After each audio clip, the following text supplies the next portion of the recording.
Okay, so we all heard what A.J. Brown had to say yesterday about the bevy of media attacks pushed against him this past week, but would you believe that the same reporter who started all of this drama skipped A.J.'s presser yesterday and then attacked him again today? Also, Lane Johnson hinted at some serious issues during the Eagles' recent practices, and Nick Sirianni explained a new change to hopefully fix this reeling defense. I'm Thomas Mott. This is the Thomas Mott Show.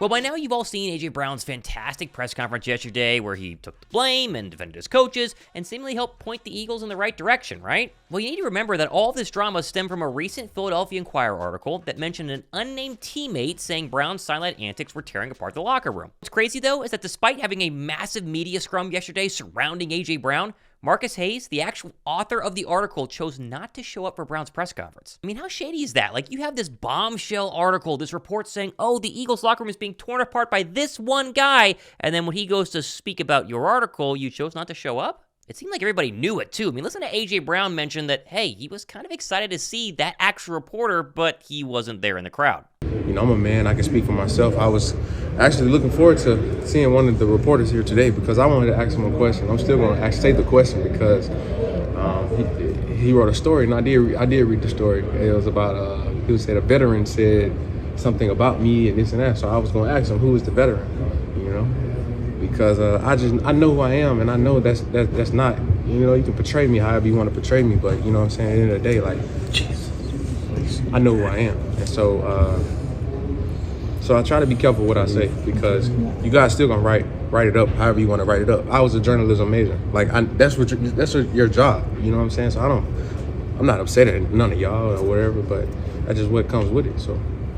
Now, sure, Hayes is technically a columnist. It's different than being a beat writer. He's not supposed to be at every single press conference. But if you go out and write this specific article criticizing this specific player for not talking to the media, and then when he does talk to the media, you aren't there, come on, man, that's a really, really bad look. Oh, and it does get even worse, as Hayes wrote an article recapping Brown's presser yesterday, but in his tweet, he said Brown said that Nick Sirianni looked like a fool covering up the improvised final play against the Seahawks, which is a complete lie. Like, Brown didn't say Nick Sirianni was a fool. He said Sirianni went as far as to make himself look like a fool by taking the blame for Hurts's pick when all the players knew it was AJ and Jalen improvising. It's stuff like this that really makes me sick of the conventional media that covers Philadelphia. Like, they're trying to generate clicks. They're very clearly trying to go ahead and put words into players' mouths, and it's no wonder that A.J. Brown didn't want to talk to the media all last week because anything he said would or could be taken out of context and used as a weapon of distraction against a team that is reeling but struggling very, very hard to get right. Now, for what it's worth, QB1 yesterday in his press conference seemed pretty happy with A.J. Brown's overall take on the press conference and put his full backing behind number 11.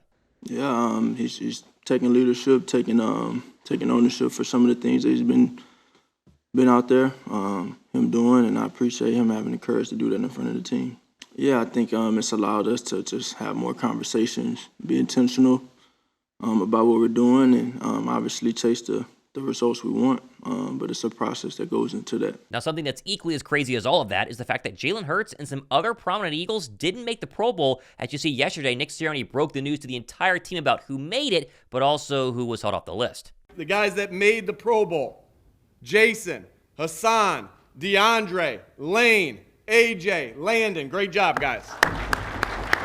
Alternates: Dallas, Sweaty, Jalen, Jordan, Cam. Also, Jalen, Slay, Britton, Jake. All right, great job.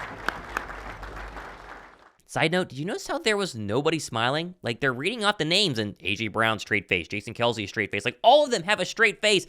They're locked in. They don't care about Pro Bowls. They want to fix the mess happening during the season. I like that. I hope you guys did too. Of course, there are only so many Pro Bowl slots, and so Hurts not making the actual Pro Bowl roster, but instead going in as an alternate is not necessarily a massive surprise. He has had an up and down season, but putting Matthew Stafford into the Pro Bowl over Jalen Hurts is pretty crazy when you compare their numbers side by side. Like, how can anybody argue that Stafford's season has been better than Jalen's? I mean, Jalen has more wins, much better stats, plus Stafford has an equally as good offensive cast supporting him. I mean, his weapons include Puka Nacua and Cooper Kupp and the touchdown machine Kyron Williams. Oh, and the fact that Jake the Make and and Britton Covey are both Pro Bowl alternates, despite the fact that Covey's been one of the best return men in the game this year, and Jake Elliott has been insanely clutch, is really absurd to me. Did any other Eagles get snubbed from this list? Like, I know the Pro Bowl itself is really stupid, and like nobody actually watches the Pro Bowl games happening in Orlando now, but actually making a Pro Bowl is still a very big deal for contracts and for personal pride. And the fact that Philadelphia only had 6 and their quarterback, kicker, and punt returner were all left out, it's a little rough for me to go ahead and believe. Now, in much better news, we got the first Eagles injury report this week, and it showed Zach Cunningham, Darius Slay, and Avonte Maddox all limited in practice yesterday. And although Smitty didn't practice, he was seen walking around the locker room without a walking boot, which is a really, really good sign. And having these players back has gotten the head coach Nick Sirianni very excited, especially for the fact that we're very close to the first playoff game.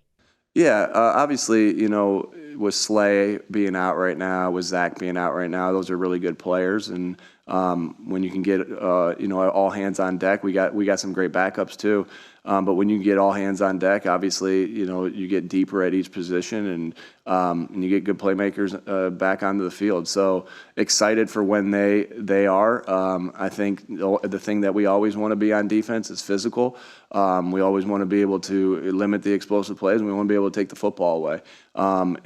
So, and each game plan looks a little bit different, whether it's you're stocking everything in to stop the run, stopping a certain quarterback, stopping a certain receiver. Every game looks a little bit different. So it's hard to say, hey, this is exactly, what you want the defense to look like. But defense always goes on the physicality, explosive plays, and then also taking the football away. Now, one thing I also found interesting when watching Nick Sirianni's presser yesterday was his admittance to changing up the practice schedule and continuing to switch from a walkthrough on Wednesday like they normally would do to a full padded practice again yesterday. Right now we are third in missed tackle percentage. We are 10.3. Dallas is number 1.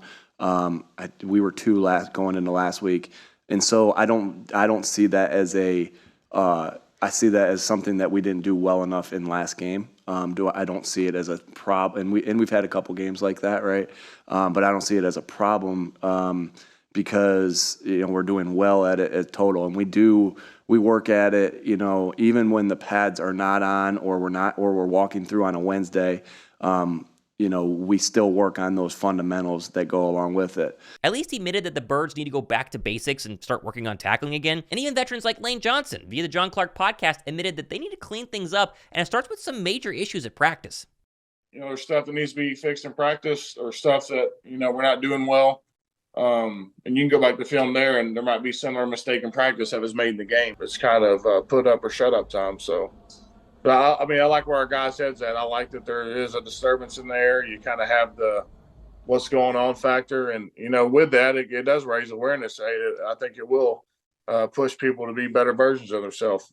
I'm not going to try to convince you that adding the pads back on for a Wednesday instead of just doing a walkthrough is going to fix all of the Eagles' defensive problems, but at least they're trying to work on this sort of thing. At least they've done some self-reflection and gone, wait a second, we're actually really bad at tackling. That's been a massive issue the past couple of weeks, especially in the Cardinals game. You don't get a day off now on Wednesday. You've earned the right to put the pads back on in sort of a bad punishment sort of way. You think it'll make a big difference, though? Let me know down below right now. And we got plenty more stuff happening the next couple of days and weeks, and we will be live for the final Eagles game. And tomorrow, we got to take a look at the playoff picture because the Rams are resting their starting quarterback in Matthew Stafford. They're very clearly wanting to play the Dallas Cowboys in the first round. If Philly can get past the Bucs, I know it's a big if, but if they can get past the Bucs, their playoff path seemingly is, I'm not going to say it's easier, but it gets a lot more, say, intriguing as they try to march towards another NFC Championship game appearance. And they got to, again, get all there first. We're trying to put the cart ahead of the horse here, but it'll be a very interesting show tomorrow. Make sure you guys go ahead to the sub button for that. I'm Thomas Mott, hanging out on a Thursday. This has been the Thomas Mott Show.